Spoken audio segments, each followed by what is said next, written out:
17 de enero de 1944. Atlántico Medio. 52 grados norte. 28 grados oeste. El océano se extendía como hierro forjado bajo un cielo color hormigón húmedo. Un comandante de submarino alemán apretaba la cara contra la goma fría de su periscopio, barriendo el horizonte en arcos precisos. Su nombre era Capitán Leutnant Werner Henke, de 31 años, veterano de 23 patrullas, condecorado con la Cruz de Caballero. Había hundido 17 barcos aliados. Conocía estas aguas como la palma de su mano. Cada corriente, cada banco de niebla, cada ruta marítima, por donde los convoyes se desangraban a través del Atlántico, como arterias que alimentan el cuerpo moribundo de Gran Bretaña. Pero esta mañana algo era diferente.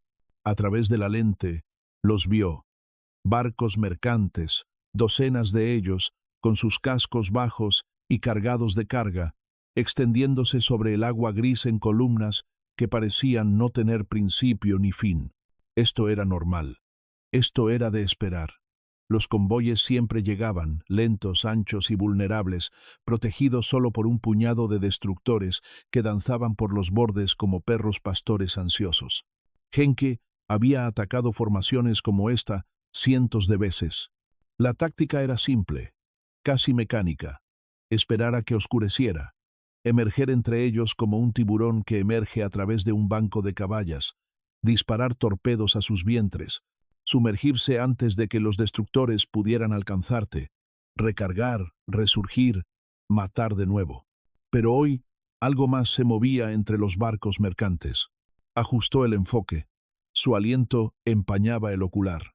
Allí, surgiendo del centro del convoy, se alzaba un barco de cubierta plana, más pequeño que un portaaviones, pero que, sin duda, transportaba aviones. Su cubierta estaba repleta de aviones. Mientras observaba, uno de ellos, un caza Wildcat estadounidense, robusto y de fuselaje grueso, se elevó de la cubierta. Su motor rugió sobre el agua como una amenaza audible. Luego otro, luego un tercero. En cuestión de minutos, sobrevolaban el convoy en círculos lentos y superpuestos, con la mirada fija en el mar. La mano de Henke se tensó en el mango del periscopio. Su oficial ejecutivo estaba de pie junto a él en la estrecha sala de control, esperando órdenes. El aire dentro del submarino olía a diésel, cuerpo sin lavar y el hedor metálico del aliento reciclado. 47 hombres vivían en este tubo de acero, cazando y escondiéndose en una guerra librada bajo las olas donde la muerte llegaba repentina e inesperadamente. Cargas de profundidad que aplastaban submarinos como latas, o asfixia lenta cuando el oxígeno se agotaba y el dióxido de carbono convertía el aire en veneno. Portaaviones de escolta, dijo Henke en voz baja. Llevan un portaaviones de escolta. El oficial ejecutivo se acercó, con el rostro pálido bajo la luz roja del combate. Imposible. Los portaaviones no escoltan convoyes. Son demasiado valiosos. Permanecen con las flotas de batalla. Pero Henke sabía lo que veía. No se trataba de un portaaviones de flota, ni de uno de los gigantes como el Enterprise o el Yorktown. Era algo nuevo, algo que los estadounidenses habían construido en sus enormes fábricas al otro lado del océano, algo que podían permitirse desechar en servicio de convoy, como quien tiene tantos abrigos que no le importa perder uno por la lluvia. Las implicaciones lo asaltaron como un balde de agua fría. Si los estadounidenses podían construir portaaviones más rápido que Alemania podía construir submarinos, si podían estacionar aviones sobre cada convoy, entonces todo el cálculo de la batalla del Atlántico había cambiado. Bajó el periscopio. «Bájala a 80 metros», dijo. «Corre en silencio. Nos vamos de aquí». Durante 3 años, Alemania estuvo terriblemente cerca de ganar la guerra sin disparar un solo tiro en tierra. No con tanques, infantería ni bombarderos, sino con submarinos, mediante el lento estrangulamiento de las líneas de suministro británicas. Cada semana, los submarinos británicos rondaban el Atlántico a la caza de los convoyes que transportaban alimentos, petróleo, municiones y hombres de Estados Unidos a Gran Bretaña. Cada semana, Docenas de buques mercantes se hundían, sus cargamentos se derramaban en las oscuras aguas, sus tripulaciones se ahogaban en fuel oil y agua helada. Gran Bretaña era una isla. Todo lo que necesitaba para sobrevivir, comer, luchar, simplemente seguir existiendo. Como nación tenía que cruzar 5.000 kilómetros de océano, y Alemania estaba destruyendo ese sustento barco a barco, tonelada a tonelada, comida a comida. El almirante Karl Dönitz, comandante de la flota de submarinos, lo comprendió con absoluta claridad. La llamó la guerra del tonelaje. Era una ecuación simple. Si Alemania hundía barcos más rápido de lo que los aliados podían construirlos, Gran Bretaña moriría de hambre, y los ejércitos estadounidenses jamás llegarían a Europa. En 1942, los submarinos alemanes hundieron más de 6 millones de toneladas de barcos aliados, casi 1.500 buques. Para 1943, Dönitz contaba con casi 500 submarinos operativos y los desplegó en grupos coordinados que los aliados llamaban manadas de lobos, acechando a lo largo de las rutas de los convoyes, atacando en oleadas y abrumando a las escoltas por su gran número. Para los hombres del almirantazgo británico y del Departamento de la Armada estadounidense, las matemáticas de la supervivencia se habían convertido en una pesadilla. Calculaban cuántas calorías necesitaba Gran Bretaña al día, calculaban cuántas toneladas de transporte marítimo requerían, calculaban la velocidad con la que se construían los barcos en los astilleros estadounidenses en comparación con la velocidad con la que se hundían en el Atlántico. Y las cifras, mes tras mes, apuntaban a la derrota.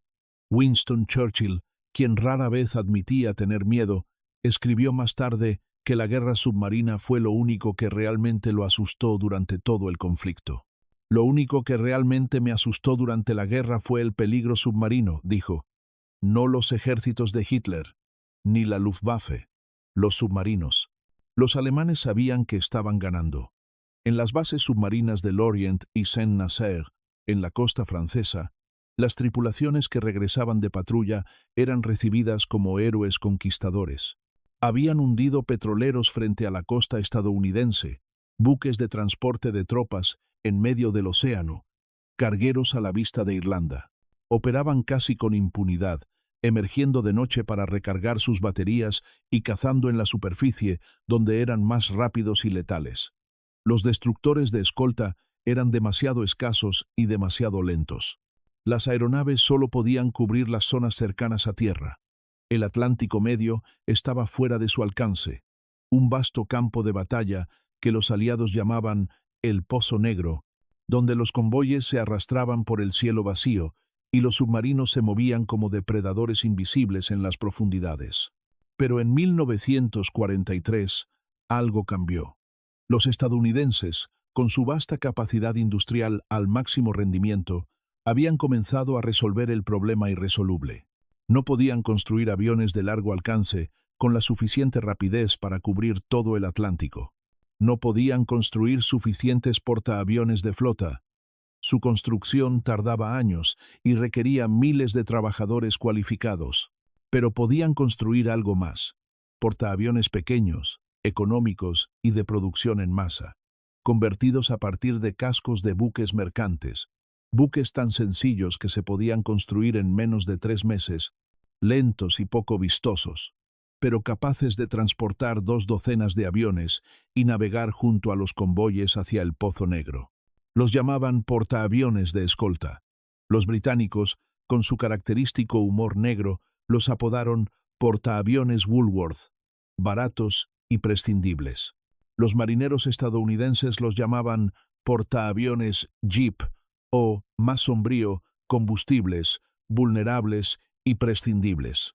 Eran, en efecto, vulnerables, frágiles, lentos y propensos a incendiarse, pero funcionaban, y Estados Unidos los construyó por docenas, luego por cientos, botándolos desde astilleros de Seattle, San Francisco y Portland, a un ritmo que parecía desafiar la física.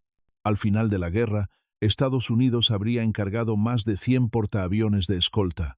Costaban menos de $1 millón cada uno. Una miseria comparado con los 100 millones de un portaaviones de flota. Eran prescindibles, reemplazables, olvidables y destruyeron la flota de submarinos. Los alemanes esperaban enfrentarse a la Marina Real Británica y a la flota estadounidense tal como siempre habían sido. Poderosas pero limitadas, dispersas en múltiples océanos, obligadas a tomar decisiones angustiosas sobre dónde desplegar recursos valiosos. Habían planeado una guerra de escasez, donde cada destructor importaba, donde cada portaaviones era irreemplazable, donde los aliados tendrían que elegir entre proteger convoyes y apoyar invasiones, entre cazar submarinos y escoltar acorazados. No habían planeado esto. En marzo de 1943, los primeros grupos de portaaviones de escolta estadounidenses llegaron al Atlántico Medio. Operaban en lo que la Armada estadounidense denominaba grupos de caza-asesinato, un portaaviones de escolta rodeado por un grupo de destructores de escolta, operando independientemente de los convoyes, recorriendo el océano específicamente para cazar submarinos. La táctica fue revolucionaria. En lugar de esperar a que los submarinos atacaran los convoyes para luego intentar ahuyentarlos, los estadounidenses los buscaban. Los portaaviones de escolta lanzaban patrullas al amanecer y mantenían aeronaves en el aire durante todo el día, barriendo vastas áreas del océano con radar y ojos entrenados. Al avistar un submarino, una estela de periscopio, una mancha de petróleo, incluso la perturbación de un submarino navegando justo debajo de la superficie, atacaban de inmediato con cargas de profundidad y torpedos y avisaban por radio a los destructores para que convergieran y completaran la operación. Para las tripulaciones de los submarinos fue como verse repentinamente perseguidos por depredadores que no podían ver ni escapar. Los submarinos sobrevivían gracias al sigilo. Se ocultaban en la inmensidad del océano, emergían de noche cuando los aviones no los detectaban, se sumergían profundamente cuando se acercaban buques de guerra. Pero ahora siempre había aviones sobrevolando, siempre. El Pozo Negro, donde los submarinos habían operado libremente durante 3 años, ya no era negro. Estaba lleno de aviones estadounidenses, volando en círculo como halcones, esperando. El teniente de navío Henke, el comandante que avistó el primer portaaviones de escolta en enero, sobrevivió solo 3 meses más. En abril de 1944, su submarino, el U-515, fue interceptado en la superficie por aviones del portaaviones de escolta estadounidense USS Guadalcanal. Los aviones atacaron con cohetes y ametralladoras, matando a los hombres en la torre de mando y dañando la capacidad del submarino para sumergirse. Antes de que Henke pudiera sumergirse, llegaron destructores y lo rodearon con cargas de profundidad. El U-515 se vio obligado a emerger. La tripulación abandonó el barco. Henke fue rescatado del agua y hecho prisionero. Había sido uno de los comandantes de submarinos más exitosos de Alemania. Sobrevivió 90 días tras encontrarse con los portaaviones de escolta estadounidenses. Las estadísticas contaban una historia que las experiencias individuales solo podían insinuar. En los primeros 4 meses de 1943, antes de la llegada masiva de los portaaviones de escolta, Alemania hundió casi 200 buques aliados. A finales de ese año, con los grupos de portaaviones de escolta merodeando el Atlántico en manadas propias, las pérdidas de submarinos se dispararon. Solo en mayo de 1943, los aliados hundieron 41 submarinos alemanes, más de uno por día. Dönitz, ante pérdidas que no podía compensar, retiró sus submarinos del Atlántico Norte por completo. Habíamos perdido la batalla del Atlántico, escribió más tarde, con la fría precisión de quien entendía de matemáticas. La ecuación se había invertido. Ahora Alemania perdía submarinos a un ritmo mayor del que podía construirlos, mientras que la construcción de buques mercantes aliados superaba con creces las pérdidas. Para 1944, la transformación era completa. Los convoyes cruzaban el Atlántico protegidos no por un puñado de destructores, sino por grupos de tareas enteros, incluyendo portaaviones de escolta. Los buques mercantes seguían llegando en formaciones masivas, 50, 60, a veces 80 buques moviéndose juntos, pero ahora se movían bajo una cobertura aérea que nunca se desvanecía. Un comandante de submarino que emergiera cerca de un convoy se encontraría con torpederos Avenger estadounidenses encima en cuestión de minutos, lanzando cargas de profundidad listas para explotar a poca profundidad, obligándolo a descender y solicitando destructores que lo rastrearían con sonar hasta que se agotaran sus baterías y tuviera que emerger bajo una lluvia de disparos. Los propios convoyes se convirtieron en un símbolo de algo que los alemanes no habían previsto ni podían contrarrestar: la abundancia estadounidense. Cada convoy transportaba montañas de suministros, no solo equipo militar, sino también alimentos, ropa, medicinas, vehículos, combustible, acero, caucho y 10.000 artículos más en cantidades que parecían ilimitadas. Buques que habrían representado toda la flota mercante de una nación en cualquier otro lugar eran, para Estados Unidos, solo un convoy entre muchos. Las cifras de producción eran asombrosas. Los astilleros estadounidenses botaban un nuevo buque mercante cada día, a veces 2 o 3 al día. Los astilleros Kaiser de California construían barcos Liberty, buques de carga producidos en masa, a un ritmo que asombró incluso a los aliados de Estados Unidos. El que ostentaba el récord, el SS Robert E. Peary, se construyó en 4 días y medio desde la colocación de la quilla hasta la botadura. Los alemanes habían apostado todo a que Estados Unidos no podía construir una flota, abastecer a sus propios ejércitos, equipar a sus aliados, alimentar a Gran Bretaña y al mismo tiempo tener suficiente para cazar submarinos en todo el océano Atlántico. Habían perdido esa apuesta. Hubo un momento particular que perduró en la memoria de muchos supervivientes de submarinos, repetido con ligeras variaciones en docenas de testimonios registrados después de la guerra. Fue el momento en que se dieron cuenta de que ya no eran los cazadores. El Oberleutnant Peter Kremer, comandante del U-333, lo experimentó en julio de 1943.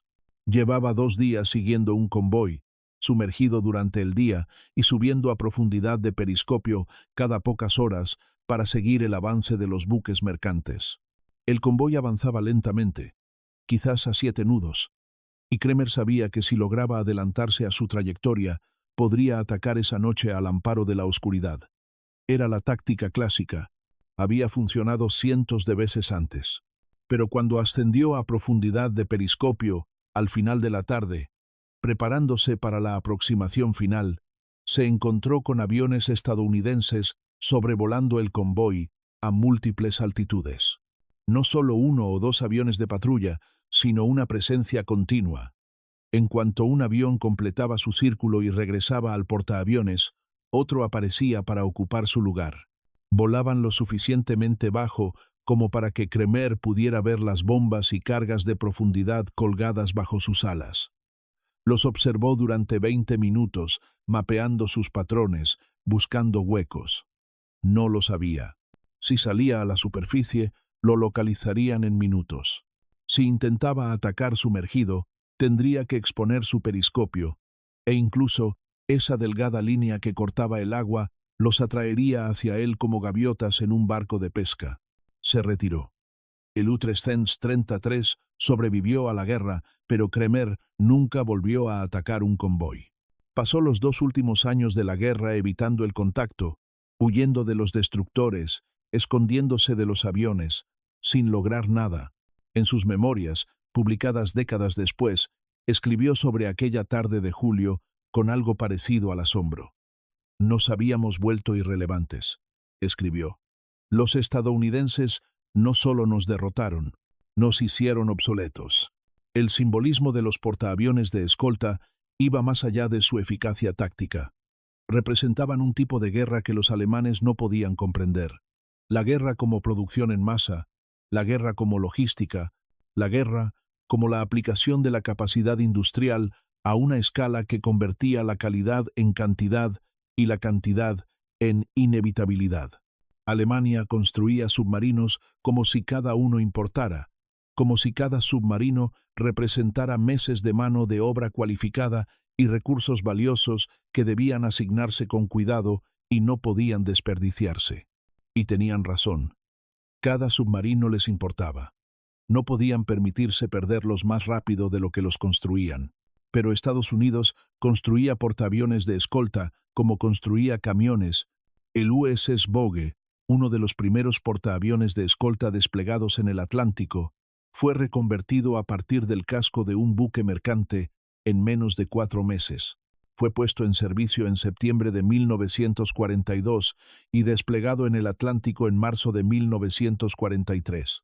Durante los siguientes 18 meses, aviones del Bogue y sus escoltas hundieron 13 submarinos alemanes.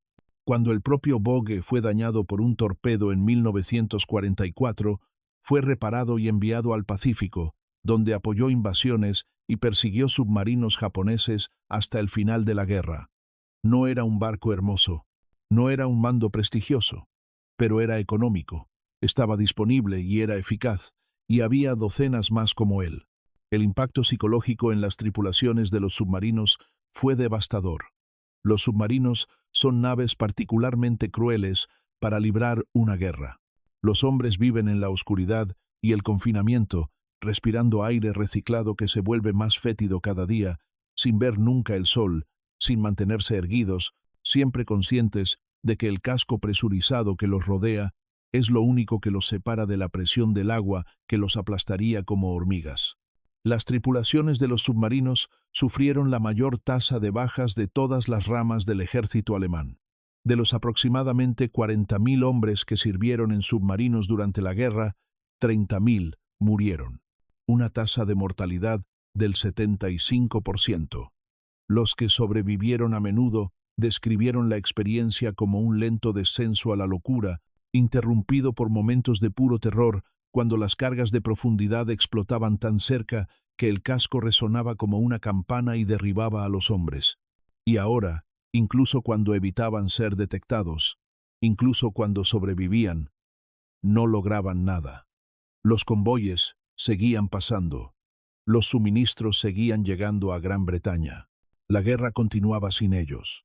Arriesgaban sus vidas cada día para nada, muriendo en la oscuridad del fondo del océano, sin ningún propósito, excepto cumplir órdenes que ya no tenían sentido estratégico.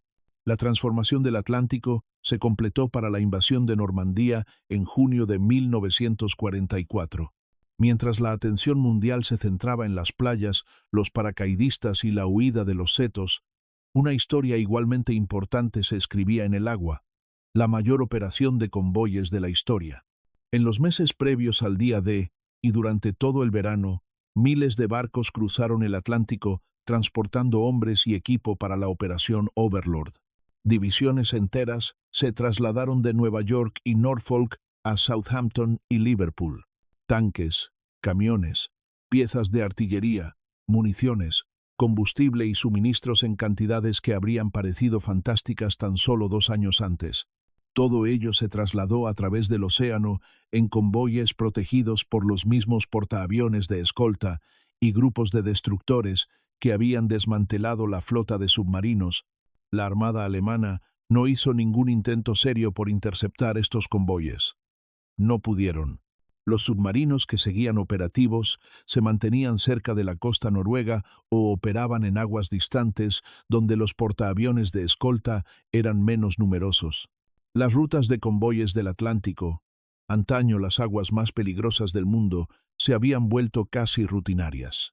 Los marineros mercantes seguían muriendo minas, accidentes y ocasionales ataques submarinos con éxito lo garantizaban, pero la amenaza existencial había desaparecido. La línea de suministro estaba asegurada. En las raras ocasiones en que los submarinos intentaron atacar en medio del Atlántico, después de 1943, los resultados fueron desastrosos. En junio de 1944, el U-490, un gran submarino de abastecimiento tipo 14, fue interceptado en la superficie por aviones del USS Croatan, un portaaviones de escolta que operaba a 100 millas de las Azores. El submarino transportaba combustible y suministros para reabastecer a otros submarinos que operaban en la zona. Los aviones estadounidenses atacaron con cohetes y cargas de profundidad, lo que obligó al submarino a sumergirse. Los destructores del grupo del Croatan llegaron en 20 minutos y lo rastrearon durante 12 horas, rastreándolo metódicamente con sonar, lanzando cargas de profundidad en patrones cuidadosamente calculados, sin ceder ni un segundo, sin dar a la tripulación un momento de descanso. El U-490 finalmente emergió, incapaz de continuar, con las baterías agotadas y el casco lleno de fugas. Los destructores se acercaron y lo destruyeron a tiros. 60 hombres murieron. Ninguno de ellos disparó un tiro. Esta era la nueva realidad. El océano que antes ocultaba submarinos, ahora los dejaba al descubierto. El cielo, antes vacío, ahora estaba plagado de aviones estadounidenses. Los convoyes, antes vulnerables, ahora parecían invencibles, no porque ningún barco estuviera particularmente bien defendido, sino porque eran tantos, protegidos por tantas escoltas, cubiertos por tantos aviones, que atacarlos era un suicidio. Los propios portaaviones de escolta se convirtieron en una especie de símbolo flotante del poderío industrial estadounidense. Cada uno representaba no solo el barco en sí, sino todo lo que había detrás. El astillero que lo construyó en meses en lugar de años, las fábricas que produjeron sus aviones, los programas de entrenamiento que formaron a sus pilotos, las refinerías de petróleo que lo abastecían de combustible, las granjas que alimentaron a su tripulación, toda la vasta maquinaria de producción estadounidense funcionando a plena capacidad, produciendo armas y suministros más rápido de lo que se podían consumir. Los marineros alemanes, que fueron rescatados del agua después del hundimiento de sus submarinos, a menudo hablaban de su asombro ante los barcos de rescate, no solo por haber sido rescatados, lo cual era en sí mismo inesperado en la brutal matemática de la guerra submarina, sino por la abundancia casual que vieron. Los marineros estadounidenses tenían buena comida, uniformes limpios, atención médica, café, mucho café. Los barcos estaban cálidos, las tripulaciones parecían saludables y bien alimentadas. Se trataba de una armada que podía permitirse dedicar barcos específicamente a la caza de submarinos, que podía perder un portaaviones de escolta y simplemente construir 3 más, y que trataba a buques que costaban millones de dólares como herramientas prescindibles en lugar de activos preciosos. El capitán de barco Erich Topp, otro comandante de submarino altamente condecorado, fue capturado en 1945 después de que su submarino fuera hundido por un avión de otro portaaviones de escolta estadounidense. Durante su interrogatorio, le mostraron fotografías de astilleros estadounidenses, vistas aéreas que mostraban docenas de portaaviones de escolta y buques mercantes en construcción simultáneamente. Más tarde, declaró que ver esas fotografías lo afectó más que la propia derrota. «Nunca tuvimos ninguna posibilidad», dijo. En realidad, no. Luchábamos contra un país que podía construir barcos más rápido de lo que podíamos hundirlos, que podía entrenar pilotos más rápido de lo que podíamos derribarlos, que podía perder batallas y ganar la guerra simplemente por el peso de la producción. ¿Cómo se puede luchar contra eso? Es imposible. Pero la historia de los portaaviones de escolta no se limitaba a su número y producción. También se centraba en los hombres que volaban desde sus cubiertas y el peculiar tipo de guerra que libraban. La aviación naval desde portaaviones de escolta no se parecía en nada a la glamurosa imagen de la guerra de portaaviones en el Pacífico, con sus enormes portaaviones lanzando cientos de aviones contra las flotas enemigas. Los pilotos de los portaaviones de escolta volaban desde pequeños y estrechos buques que cabeceaban violentamente en las tormentas del Atlántico, explorando el océano vacío durante horas en busca de un enemigo generalmente invisible y siempre letal. Las aeronaves en sí mismas a menudo eran obsoletas para los estándares del Pacífico. Antiguos cazas Wildcat, torpederos Avenger, modificados para transportar cargas de profundidad, biplanos Swordfish británicos que parecían vestigios de la Primera Guerra Mundial, pero sorprendentemente efectivos en la caza de submarinos a baja velocidad. Las misiones eran largas, frías y aburridas, interrumpidas por breves momentos de acción desesperada. Un piloto podía volar durante 6 horas, sin ver nada más que agua gris y un cielo aún más gris. Con el cuerpo dolorido por el frío y la vibración constante del motor, y de repente divisar una delgada línea que atravesaba las olas, un periscopio o la estela de un submarino que se desplazaba justo debajo de la superficie. Se sumergía, liberaba las cargas de profundidad y salía a la superficie, a menudo sin saber si había chocado con algo. Si el submarino había estado a poca profundidad, las cargas de profundidad podían agrietar su casco o dañar sus planos de inmersión, obligándolo a emerger. Si no, el submarino simplemente se hundía más y escapaba. La mayoría de los contactos no eran concluyentes, pero cada contacto, exitoso o no, lograba algo crucial. Obligaba al submarino a alejarse del convoy, interrumpía su ataque y daba tiempo a los buques mercantes para ponerse fuera de su alcance. El teniente de grado subalterno, Robert Williams, piloto del USS Card, describió la experiencia en una carta a casa en agosto de 1943. Volamos durante horas y no vemos nada. Entonces, alguien detecta algo, quizás una mancha de petróleo, quizás una sombra bajo el agua, y todos nos concentramos en ello, lanzando nuestras cargas, con la esperanza de haberlo alcanzado, sabiendo que probablemente no. Luego volamos de vuelta al barco y lo repetimos al día siguiente.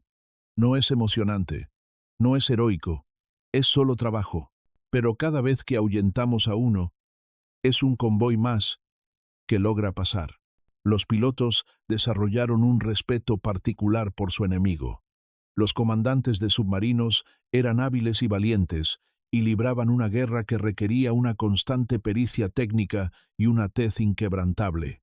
Pero la habilidad y la valentía, aprendieron los pilotos, no podían superar la inferioridad numérica y productiva. Los alemanes podían construir un submarino por cada 3 que hundían los aliados, pero los aliados podían construir 5 buques mercantes por cada uno que destruían los alemanes. Las matemáticas eran inexorables. A finales de 1944, los grupos de portaaviones de escolta se habían convertido en algo casi una ciencia. Cada grupo operaba como una fuerza de tarea autónoma de búsqueda de submarinos. Un portaaviones con 2 docenas de aviones, 4 o 5 destructores de escolta, equipados con sonar y cargas de profundidad, y una doctrina cuidadosamente desarrollada para coordinar las búsquedas aéreas y de superficie. Dividían el océano en sectores de búsqueda, mantenían patrullas aéreas continuas y, cuando detectaban un submarino, lo atacaban en masa. Los aviones lanzaban cargas de profundidad y marcaban la ubicación con flotadores de humo. Los destructores convergían desde múltiples direcciones, y todos se comunicaban por radio con transmisiones claras y eficientes, practicadas decenas de veces. Los alemanes llamaban a estos grupos asesinos, y los temían más que a cualquier otra cosa en el Atlántico. Un submarino que se topaba con un destructor a menudo podía escapar sumergiéndose profundamente y moviéndose silenciosamente, aprovechando las capas térmicas del océano para ocultarse del sonar. Pero un grupo asesino no permitía sumergirse y esconderse. Los aviones lo obligaban a descender, luego los destructores lo mantenían allí, rastreándolo hora tras hora, lanzando cargas metódicamente hasta que su casco se agrietaba, sus baterías se agotaban o la tripulación perdía la compostura y emergía frente a sus cañones. Era un sistema preciso, sistemático y eficaz. Más de 70 submarinos alemanes fueron hundidos por grupos de portaaviones de escolta durante la guerra, más de 1/10 parte de todos los submarinos perdidos. La comida era lo que muchos prisioneros alemanes recordaban con mayor claridad. Este detalle apareció una y otra vez en los informes de interrogatorios y entrevistas de posguerra. Cuando las tripulaciones de submarinos eran rescatadas del agua tras el hundimiento de sus submarinos, cuando las subían a bordo de destructores o portaaviones de escolta estadounidenses, cuando se les proporcionaban mantas y atención médica y luego se les alimentaba, muchos experimentaban una especie de disonancia cognitiva tan profunda que los acompañó durante décadas. La comida era buena, abundante. Había café, café de verdad, no el sucedáneo a base de bellota que se había vuelto común en Alemania. Había pan blanco, hecho con trigo de verdad. Había frutas y verduras enlatadas, carne que no sabía a conservada en óxido, barras de chocolate que los marineros estadounidenses repartían con indiferencia como si fueran tan comunes como la tierra. Hans Goebeler, tripulante del U-505, capturado intacto por una fuerza especial estadounidense formada en torno al portaaviones de escolta USS Guadalcanal en junio de 1944, escribió sobre su primera comida como prisionero con algo parecido al asombro. Llevábamos semanas comiendo pan mohoso y grasa rancia. Nuestras últimas verduras frescas eran nabos, casi podridos. Y entonces nos capturaron y nos dieron una comida que habría sido considerada excelente en la Alemania de tiempos de paz. Roast beef, papas con mantequilla, pan fresco, café de verdad con azúcar y leche enlatada. Al principio pensé que debía ser un trato especial, que intentaban ablandarnos para el interrogatorio, pero luego supe que era comida normal. Esto era lo que comían los marineros estadounidenses a diario. Habíamos estado librando una guerra contra quienes comían roast beef para almorzar. El simbolismo era ineludible.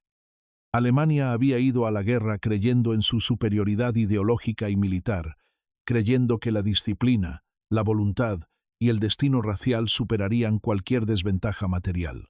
Las tripulaciones de los submarinos encarnaban esta ideología.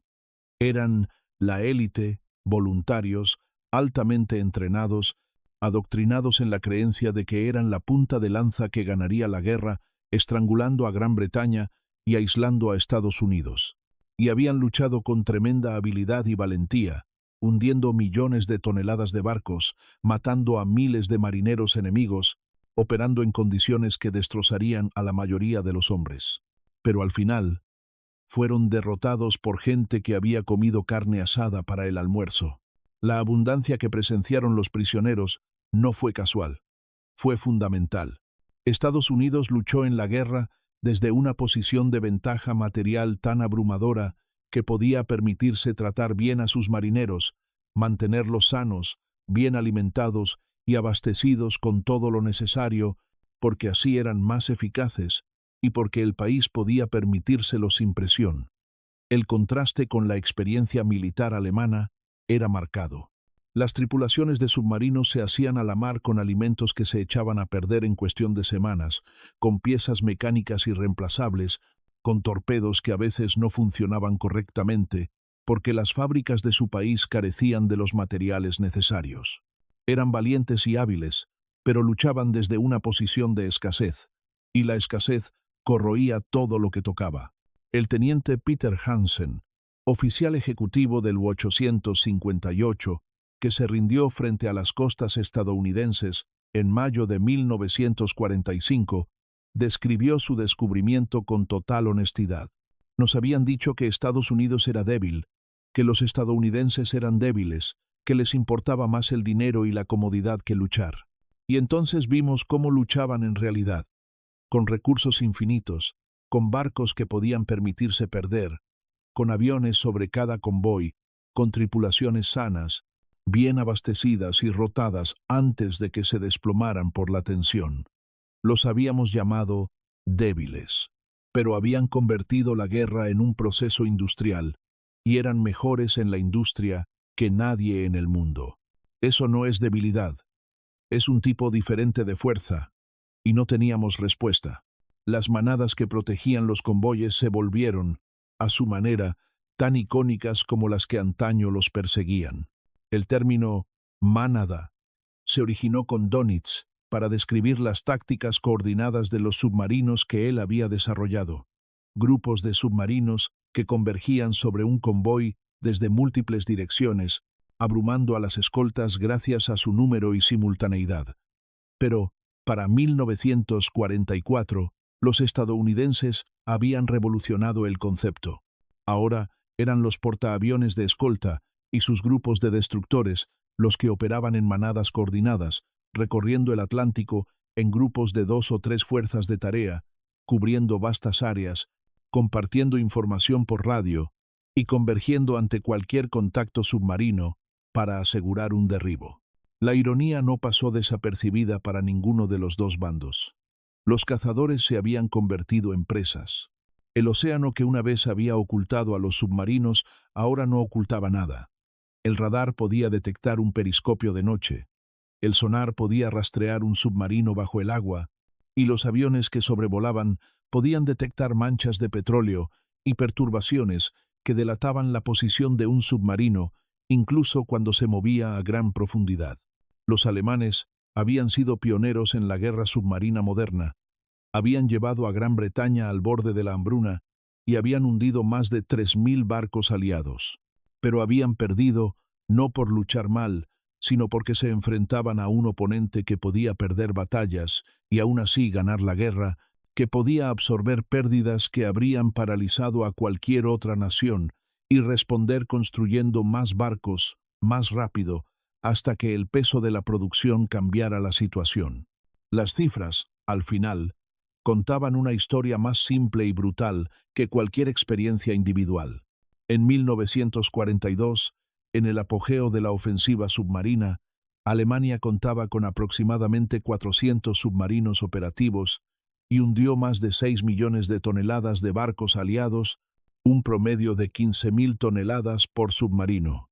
Para 1944, Alemania aún contaba con más de 400 submarinos operativos, pero hundió menos de 1 millón de toneladas de barcos, un promedio de 2.500 toneladas por submarino. Los submarinos seguían allí, seguían combatiendo, pero se habían vuelto irrelevantes. Los convoyes lograron pasar. Los suministros llegaron a Gran Bretaña. La invasión de Europa procedió según lo previsto, y los portaaviones de escolta, baratos, prescindibles y olvidables, lo hicieron posible. 8 de mayo de 1945. La guerra en Europa terminó. Alemania se rindió incondicionalmente. En puertos de Gran Bretaña y Francia, submarinos con banderas negras de rendición emergieron y llegaron a puerto, con sus tripulaciones exhaustas y derrotadas, muchos de ellos conociendo por primera vez la magnitud de las bajas sufridas. De los aproximadamente 1.150 submarinos comisionados durante la guerra, 785 se hundieron. De los 40.000 hombres que sirvieron en la fuerza submarina, 30.000 murieron, una tasa de bajas que superó a la de cualquier otra rama de las Fuerzas Armadas en toda la guerra. Habían luchado con habilidad y valentía. Habían sido pioneros en tácticas que influirían en la guerra naval durante generaciones. Habían estado terriblemente cerca de ganar la guerra en el Atlántico, pero habían perdido. Y habían perdido contra un enemigo cuya principal arma no era la tecnología superior ni las mejores tácticas, sino la simple y abrumadora abundancia. La capacidad de construir más rápido de lo que el enemigo podía destruir, de reponer las pérdidas inmediatamente, de convertir la guerra en un problema de producción industrial y resolverlo como Estados Unidos. Resolvía todos esos problemas, construyendo más, mejor, más rápido, hasta que la cantidad se convirtiera en calidad y el resultado ya no estuviera en duda. Los portaaviones de escolta, esos pequeños y poco glamorosos barcos que tanto contribuyeron a la victoria en la batalla del Atlántico, desaparecieron en su mayoría tras la guerra. Algunos fueron vendidos como chatarra, otros se reconvirtieron en buques mercantes, otros fueron desmantelados o transferidos a otras armadas. Nunca se concibieron para durar. Eran recursos, medidas de guerra, construidos para resolver un problema específico y desechados una vez resuelto. Muy poca gente los recordaba. No eran los barcos glamorosos de la flota. No habían librado batallas decisivas. No habían participado en acciones impactantes que cautivaran la imaginación del público.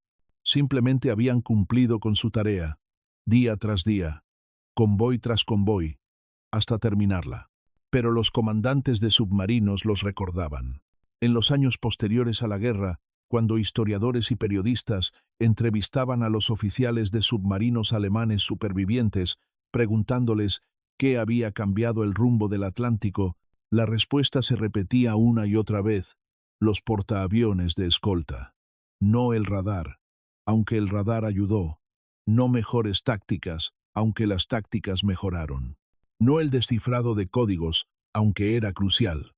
Los portaaviones de escolta, esos pequeños, baratos y de producción en masa, que habían convertido el Pozo Negro en un terreno de caza, que habían convertido la guerra submarina en un suicidio, que habían encarnado el poder industrial de Estados Unidos de una forma tan simple y abrumadora que ni siquiera los hombres que habían dedicado sus vidas a la guerra naval pudieron contrarrestarlo.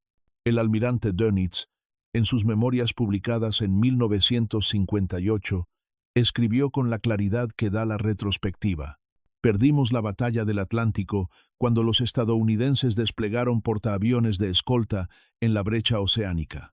A partir de ese momento, nuestros submarinos ya no pudieron operar con ninguna esperanza de éxito. Seguimos luchando porque no teníamos otra opción, porque nuestro deber lo exigía, porque rendirnos era impensable. Pero sabíamos, todos sabíamos, que habíamos perdido. Los estadounidenses habían resuelto el problema de la cobertura aérea sobre los convoyes con el simple recurso de traer consigo el aeródromo. Fue elegante, fue eficaz, y no teníamos respuesta. La fotografía que quizás mejor capturó la transformación solo existía en negativo, una imagen granulada y de baja calidad tomada desde el periscopio de un submarino en marzo de 1944, que mostraba un convoy que se extendía hasta el horizonte, con un portaaviones de escolta visible a media distancia, con aviones sobrevolando como buitres. La fotografía se encontró en los archivos navales alemanes después de la guerra como parte de una colección de imágenes de reconocimiento. Fue tomada por el teniente Heinrich Müller, comandante del U-421, durante la que sería su última patrulla. El submarino se hundió 3 días después de que la fotografía fuera tomada por un avión desde el portaaviones de escolta USS Bogue. Müller y sus 46 tripulantes murieron. La fotografía en sí era técnicamente normal, borrosa, sobreexpuesta en algunos puntos, difícil de interpretar sin saber qué se veía, pero documentaba un momento de transición, el instante en que las viejas certezas se disolvieron y la nueva realidad se hizo innegable. En la fotografía, el convoy es solo una colección de formas oscuras contra el agua grisácea. El portaaviones de escolta es apenas identificable. Hay que saber qué se busca para verlo. Pero las aeronaves son inconfundibles. Pequeñas cruces oscuras contra el cielo, orbitando el convoy en patrones que evocaban organización, propósito y recursos infinitos. Así se veía la derrota. Nada dramática ni espectacular, solo la silenciosa constatación de que todo aquello para lo que te habías entrenado, todo lo que creías sobre cómo se libraría la guerra, ya no era cierto. Los submarinos seguían allí, las tripulaciones seguían siendo valientes, las armas seguían funcionando, pero nada de eso importaba, porque el enemigo había cambiado las reglas del juego con el simple recurso de construir tantos barcos y aviones que la habilidad y el coraje individuales se volvieron irrelevantes. La guerra de submarinos no terminó con una batalla decisiva, terminó con las matemáticas, con las tablas de producción, con la lógica demoledora de la guerra industrial, donde el bando que podía construir más rápido, inevitablemente ganaba. Los portaaviones de escolta eran la encarnación física de esa lógica, lo suficientemente baratos como para construirlos por docenas, lo suficientemente sencillos como para tripularlos con marineros entrenados con prisa, lo suficientemente efectivos como para cambiar el rumbo. No eran hermosos, no eran admirados, pero funcionaban, y al final, en la guerra total entre potencias industriales, trabajar fue suficiente. Hoy en día, la batalla del Atlántico suele reducirse a estadísticas en la historia militar. Tonelajes hundidos, submarinos perdidos, convoyes defendidos. Los portaaviones de escolta, si acaso aparecen, son notas a pie de página. Pequeños buques en una gran guerra, eclipsados por los portaaviones de flota en el Pacífico y los acorazados en dramáticos combates de superficie. Los hombres que sirvieron en ellos son en su mayoría olvidados. Los pilotos que volaron desde sus cubiertas rara vez son recordados. Las tripulaciones de submarinos que derrotaron son recordadas con más frecuencia, retratadas a veces como héroes trágicos que lucharon en una guerra condenada al fracaso con habilidad y valentía. Pero los portaaviones de escolta representaban algo más importante que cualquier batalla o táctica individual. Representaban el momento en que la capacidad industrial estadounidense se convirtió en el factor dominante de la guerra, cuando la producción se convirtió en estrategia, cuando la capacidad de construir, abastecer y reemplazar se volvió más importante que cualquier virtud militar tradicional. Eran la prueba de que, en la guerra moderna entre naciones industrializadas, los recursos importan más que el coraje, la producción más que la habilidad, y la abundancia es su propia forma de poder. Los alemanes esperaban librar una guerra de calidad contra cantidad, de experiencia contra producción en masa, de voluntad contra material. Esperaban que una formación e ideologías superiores superaran a la simple cantidad. Aprendieron, lenta y a un coste terrible, que en la guerra industrial la cantidad acaba por superar a la calidad, que la capacidad de producción importa más que la habilidad individual, que una nación capaz de construir 3 barcos por cada uno que hundes acabará enterrándote en barcos. Los portaaviones de escolta enseñaron esa lección con más claridad que cualquier otra arma de guerra. No impresionaban individualmente, pero eran muchísimos, y seguían llegando. Y tras ellos había fábricas que construían más, y tras las fábricas se alzaba un país tan vasto, rico y productivo, que podía librar una guerra global en múltiples frentes, a la vez que elevaba el nivel de vida de sus ciudadanos. Esta fue la realidad que destruyó la flota de submarinos. No tácticas superiores ni mejor tecnología, sino simplemente una abundancia aplastante e inagotable. Al final, la batalla del Atlántico la ganaron quienes podían permitirse construir portaaviones para escoltar convoyes, quienes podían considerar prescindibles barcos de millones de dólares, quienes podían perder batallas y compensar las pérdidas antes de que comenzara la siguiente. La ganaron con el poder que no proviene de luchar con más ahínco, sino de tener más. Más barcos, más aviones, más combustible, más alimentos, más de todo lo que mantiene a un ejército en combate y a una nación abastecida. La ganaron con roast beef y café, con barcos Liberty que se botaban más rápido de lo que se hundían, con fábricas que nunca paraban y astilleros que trabajaban 24 horas al día, con los recursos de todo un continente, concentrados en un solo propósito. Los comandantes de submarinos que sobrevivieron a la guerra lo comprendieron. En entrevistas y memorias, hablaban con cierta admiración reticente sobre la fuerza a la que se habían enfrentado. Les habían dicho que los estadounidenses eran blandos, materialistas, obsesionados con la comodidad y el lucro. Esperaban enfrentarse a un enemigo que se doblegaría ante la presión, que negociaría en lugar de sacrificarse, que preferiría la seguridad a la lucha.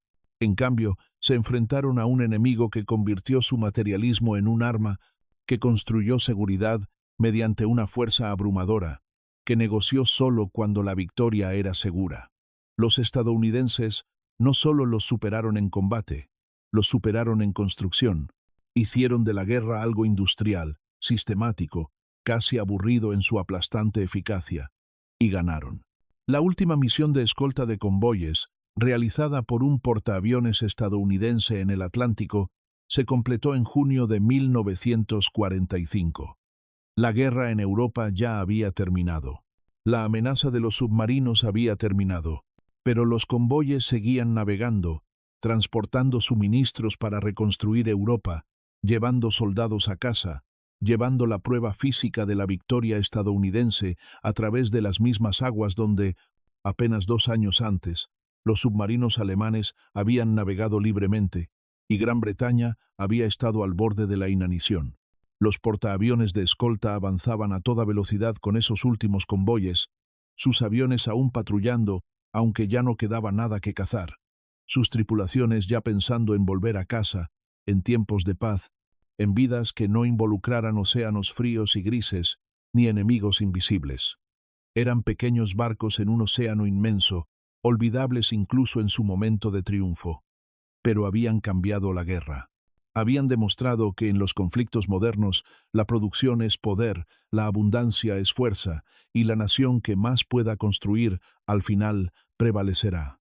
Esa fue la lección escrita en agua salada y acero, al otro lado del Atlántico.